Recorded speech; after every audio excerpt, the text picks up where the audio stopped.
Hi everyone, ಖಾನಾವಳಿ ಊಟಗಳಲ್ಲಿ ಎಷ್ಟು ಥರದ ಕಾಳಿನ ಪಲ್ಯಗಳನ್ನು ಮಾಡ್ತಾರೆ. ಇವತ್ತು ನಾನು ಖಾನಾವಳಿ ಶೈಲಿಯ ಮೊಳಕೆ ಕಟ್ಟಿದ ಹೆಸರು ಕಾಳಿನ ಪಲ್ಯ ಹೇಗೆ ಮಾಡೋದು ಅಂತ ತೋರಿಸ್ಕೊಡ್ತಾ ಇದ್ದೀನಿ. ಖಾನಾವಳಿಗಳಲ್ಲಿ ಕೊಡೋ ಪಲ್ಯಗಳು ಏನಕ್ಕೆ ಅಷ್ಟು ರುಚಿ ಇರುತ್ತೆ ಅಂದರೆ ಅದಕ್ಕೆ ಜಾಸ್ತಿ ಮಸಾಲೆಗಳನ್ನು ಬಳಸಲ್ಲ. ಹಾಗೆ ಪಲ್ಯಕ್ಕೆ ಕಾಳುಗಳ ಹಾಗೆ ತರಕಾರಿಗಳ ಕ್ವಾಂಟಿಟಿ ಜಾಸ್ತಿ ಇರೋದ್ರಿಂದ ಪಲ್ಯದ ರುಚಿ ಹೆಚ್ಚುತ್ತೆ. ಮಾಡ್ಕೊಳ್ಳೋದು ಕೂಡ ತುಂಬ ಸಿಂಪಲ್. ಈಗ ನಾನು ತೋರಿಸ್ತಿರೋ ಪಲ್ಯಕ್ಕೂ ಕೂಡ ಜಾಸ್ತಿ ಮಸಾಲೆ ಪದಾರ್ಥಗಳೇನು ಬಳಸ್ತಾ ಇಲ್ಲ. ತುಂಬ ಸಿಂಪಲ್ಲಾಗಿ ಮಾಡ್ಕೊಳ್ಬೋದು. ಜೋಳದ ರೊಟ್ಟಿ, ಅಕ್ಕಿ ರೊಟ್ಟಿ, ದೋಸೆ ಹಾಗೆ ಅನ್ನಕ್ಕೆ ಕಲಿಸ್ಕೊಂಡು ತಿನ್ನಲಿಕ್ಕೂ ಚೆನ್ನಾಗಿರುತ್ತೆ.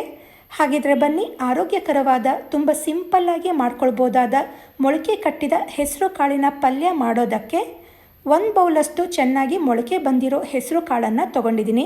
ಮೊಳಕೆ ಕಾಳುಗಳಲ್ಲಿ ಪ್ರೋಟೀನ್ ಅಂಶ ಜಾಸ್ತಿ ಇರೋದ್ರಿಂದ ಯಥೇಚ್ಛವಾಗಿ ಬಳಸೋದು ಆರೋಗ್ಯಕ್ಕೂ ಕೂಡ ಒಳ್ಳೆಯದು.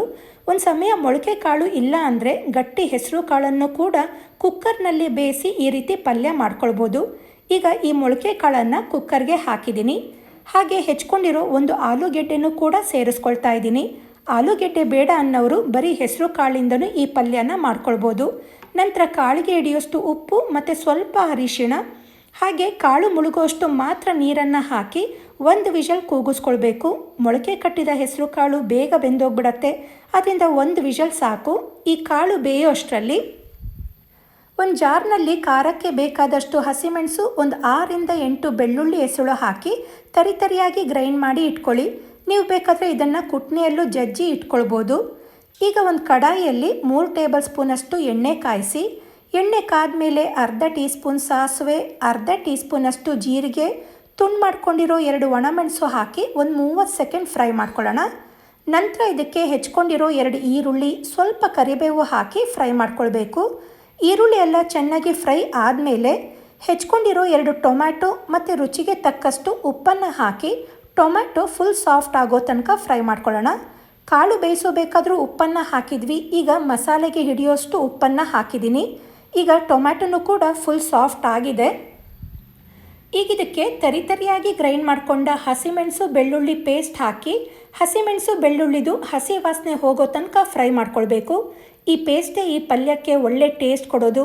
ಇದನ್ನು ಹುರಿತಿದ್ದಂಗೆ ಹಸಿಮೆಣಸು ಬೆಳ್ಳುಳ್ಳಿದು ಒಳ್ಳೆ ಘಮ ಬರ್ತಾ ಇರುತ್ತೆ.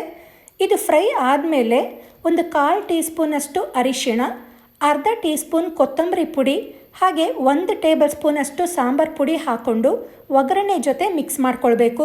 ಸಾಂಬಾರು ಪುಡಿ ಇಲ್ಲ ಅಂದರೆ ಬರೀ ಜೀರಿಗೆ ಪುಡಿನೂ ಕೂಡ ಹಾಕ್ಕೊಳ್ಬೋದು. ಸಾಂಬಾರು ಪುಡಿ ಹಾಕಿದ್ರೆ ಪಲ್ಯ ಸ್ವಲ್ಪ ಮಂದ ಬರುತ್ತೆ ಅಂತ ಹಾಕ್ಕೊಂಡಿದ್ದೀನಿ. ಇದನ್ನು ನೀಟಾಗಿ ಮಿಕ್ಸ್ ಮಾಡ್ಕೊಂಡ್ಮೇಲೆ ಈ ಕಡೆ ಕಾಳನ್ನು ಬೇಯಲಿಕ್ಕೆ ಇಟ್ಟಿದ್ವಲ್ಲ, ಅದು ಕೂಡ ಚೆನ್ನಾಗಿ ಬೆಂದಿದೆ.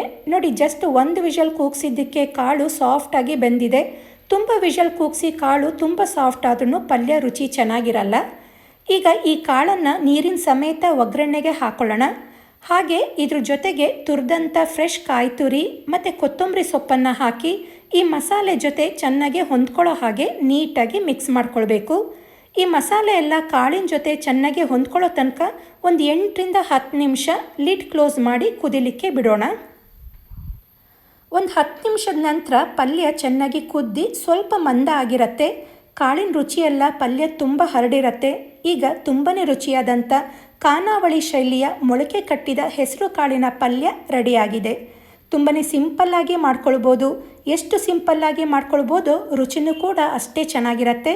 ರೊಟ್ಟಿಗಳಿಗೆ, ಚಪಾತಿ, ಬಿಸಿ ಅನ್ನ ತುಪ್ಪದ ಜೊತೆ ಕಲಿಸ್ಕೊಂಡು ತಿನ್ನಲಿಕ್ಕೂ ತುಂಬಾ ಚೆನ್ನಾಗಿರುತ್ತೆ. ಹಾಗೆ ಆರೋಗ್ಯಕ್ಕೂ ಕೂಡ ಒಳ್ಳೆಯದು. ಇಷ್ಟು ಸಿಂಪಲ್ಲಾದ ಖಾನಾವಳಿ ಶೈಲಿಯ ಮೊಳಕೆ ಕಟ್ಟಿದ ಹೆಸರು ಕಾಳಿನ ಪಲ್ಯ ನಿಮಗೆ ಇಷ್ಟ ಆಗಿದ್ದರೆ ವಿಡಿಯೋಗೆ ಲೈಕ್ ಕೊಡಿ, ಶೇರ್ ಮಾಡಿ, ನನ್ನ ಚಾನಲ್ನ ಸಬ್ಸ್ಕ್ರೈಬ್ ಮಾಡ್ಕೊಳ್ಳಿ. ಹಾಗೆ ನನ್ನ ಚಾನಲ್ನ ಫಾಲೋ ಮಾಡೋದನ್ನು ಮರಿಬೇಡಿ. Thank you.